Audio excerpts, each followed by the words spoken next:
კრიზისულ მდგომარეობაში მყოფი ბავშვიანი ოჯახების გადაუდებელი დახმარების პროგრამის ფარგლებში დღეს რუსთავში მცხოვრებ გასვიანების ოჯახს დახმარება გაეწია. ადგილზე ქვემო ქართლის სოციალური მომსახურების სამხარეო ცენტრის თანამშრომლები იმყოფებოდნენ, რომლებმაც ოჯახს საოჯახო ტექნიკა და საკვები პროდუქტები გადასცეს. პროგრამის მიხედვით ერთ ოჯახზე მისაწოდებელი საქონლისა და მომსახურების ღირებულება 1000 ლარამდეა განსაზღვრული, ქვეპროგრამის ბიუჯეტი კი $1,000,000 ლარზე მეტ შეადგენს.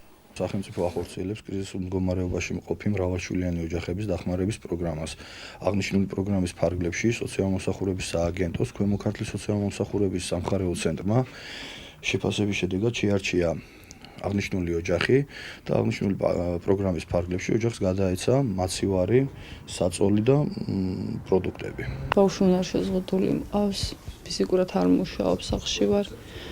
რა ვიცი, ვერც მის ფეხების პრობლემა გვაქვს და იმაზეც გავსულ ვარ ხოლმე რომ ხედო ბავშვს. ეს ჩვენთვის ეს იყო. მართლა მნიშვნელოვანი იყო.